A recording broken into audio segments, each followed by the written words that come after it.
aula de hoje é capítulo 15, Lutas Sociais na Roma Republicana. Nesse capítulo, nós vamos compreender as disputas entre as classes sociais de Roma e seus impactos sobre o poder político.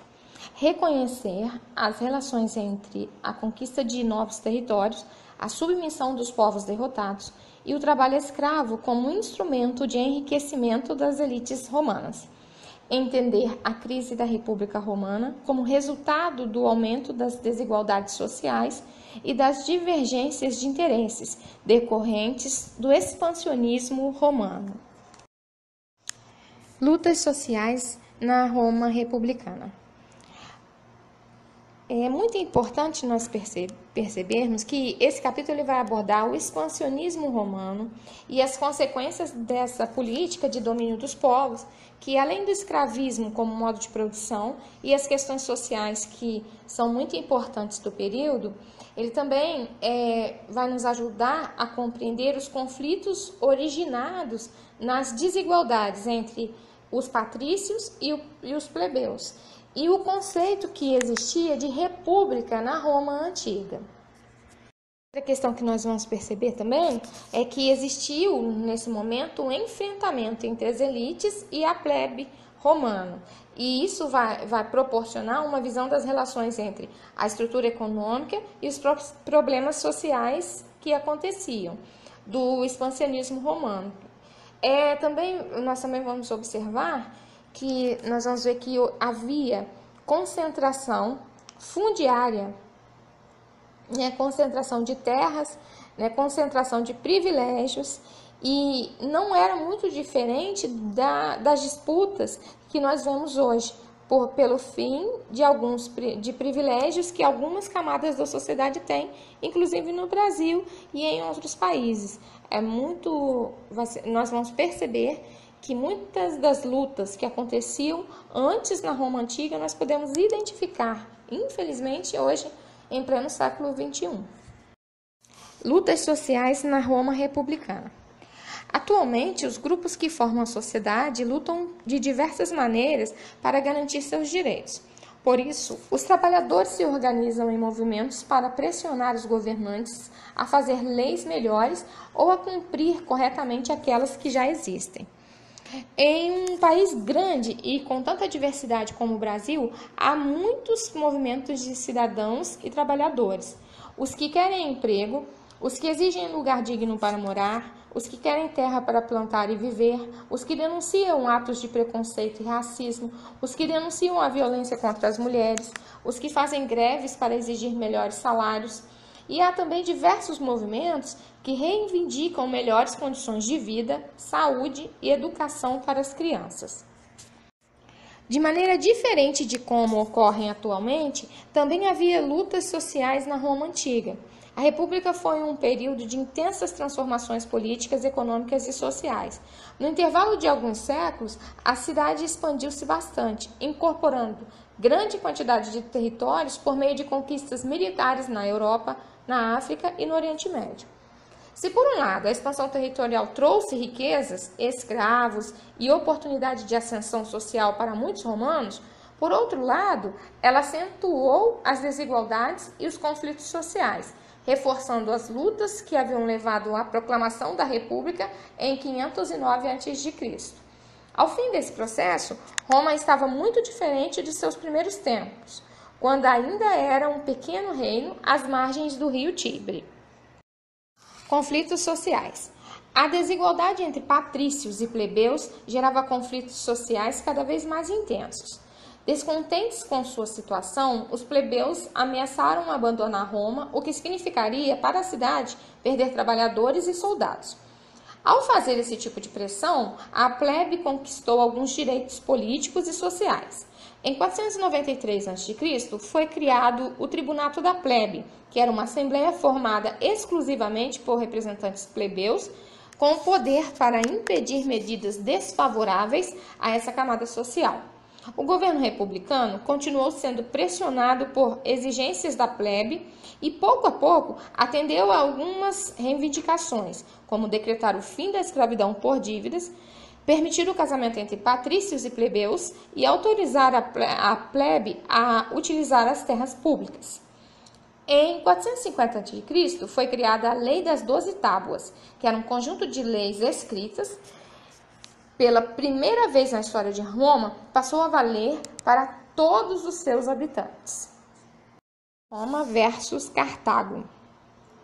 A ampliação dos direitos políticos dos plebeus aconteceu no mesmo período em que o exército romano se fortalecia por ter derrotado invasores estrangeiros. Com sucessivas vitórias, os soldados romanos passaram a invadir e dominar regiões vizinhas à cidade, conquistando a Península Itálica e em 272 a.C., alcançando a Magna Grécia. A expansão territorial romana ameaçava Cartago, uma colônia fundada pelos fenícios no norte da África, que até então controlava o comércio do Mediterrâneo Ocidental e dominava a Península Ibérica, onde explorava minas de prata. As disputas entre romanos e cartagineses, também conhecidos como punis, levaram-nos a 3 guerras púnicas entre 264 a.C. e 146 a.C. Embora as tropas de Cartago tenham conseguido derrotar Roma em algumas batalhas, prevaleceu a superioridade do exército romano. Aos poucos, cartagineses que sobreviveram ao cerco militar na Terceira Guerra Púnica foram vendidos como escravos. Roma expandiu suas conquistas em torno do Mar Mediterrâneo devido à importância comercial da região. Com a conquista de Cartago, os romanos estabeleceram-se no norte da África, como nós podemos observar no mapa abaixo. Expansão territorial. O contato com os conhecimentos de navegação dos cartagineses tornou Roma uma potência comercial, proporcionando sua expansão. Aos poucos, os romanos anexaram a seu território a Macedônia, a Grécia, a Síria, a Ásia Menor, o Egito, a Gália, atual França, e a Britânia, atual Inglaterra.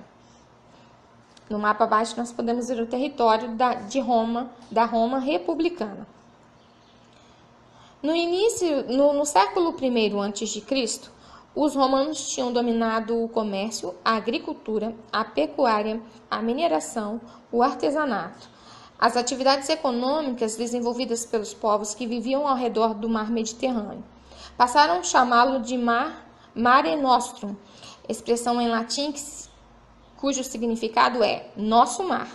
Quando navegavam por ele, os romanos chegavam a qualquer parte de seus domínios.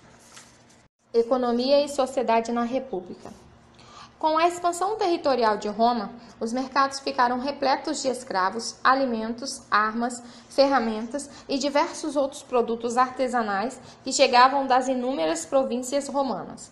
Os povos conquistados obedeciam ao governo romano, pagavam impostos, tinham suas riquezas saqueadas pelo exército e parte de sua população era escravizada. Desse modo, as guerras tornaram-se a principal forma de obter mão de obra escrava. O aumento do número de escravos nos trabalhos agrícolas, na pecuária, nas minas, nas obras públicas, nos serviços domésticos, nas atividades artesanais e comerciais, provocou o desemprego de plebeus. Alguns deles perderam suas pequenas propriedades porque não tinham dinheiro para pagar os impostos. No entanto, uma parte da plebe se enriqueceu com a expansão romana, devido ao desenvolvimento do comércio e à posse de novas terras, formando outra camada social, os homens novos. As conquistas territoriais proporcionaram riqueza aos patrícios e aos homens novos e aumentaram o prestígio dos militares. Ao mesmo tempo, elas empobreceram muitos plebeus, aprofundando as desigualdades na sociedade romana. Os irmãos Graco.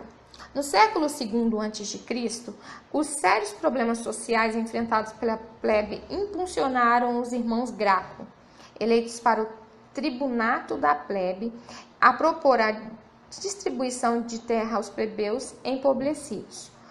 O objetivo da medida era dar-lhes melhores condições de vida. Tibério Graco, eleito tribuno da plebe em 133 a.C., foi o primeiro a defender a reforma agrária. Entretanto, a ideia não agradou aos patrícios, que não queriam dividir suas terras.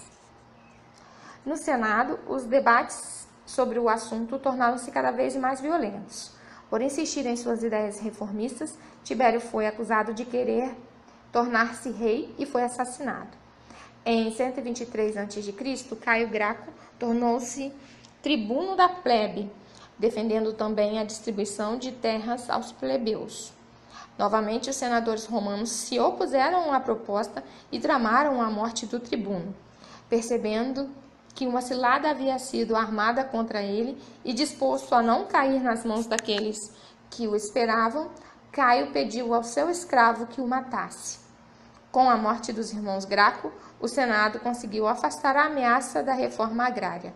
A plebe, porém, aliada a alguns homens novos, criou o Partido Popular, que passou a exigir maior participação de seus representantes nas decisões do governo. Crise na República Romana. Os conflitos entre patrícios e plebeus somavam-se às constantes revoltas de escravos, às rebeliões de povos conquistados contra os impostos e a escravidão, às pressões de chefes militares sobre os governantes na defesa de seus interesses. Os problemas sociais desgastavam a República Romana. Na tentativa de solucionar a crise do governo, o Senado aumentou de 2 para 3 os números de cônsules escolhidos entre os chefes militares, o que representava a implantação de uma nova forma de governo, o triunvirato, palavra latina que significa 3 em 1.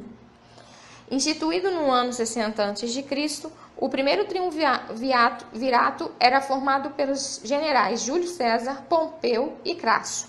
Eles dividiram o governo das províncias romanas da seguinte maneira: o primeiro ficaria encarregado da Gália, o segundo da Península Ibérica e o terceiro da Síria. No entanto, a morte de Crasso em combate na Ásia em 53 a.C. precipitou a disputa de poder entre Pompeu e Júlio César.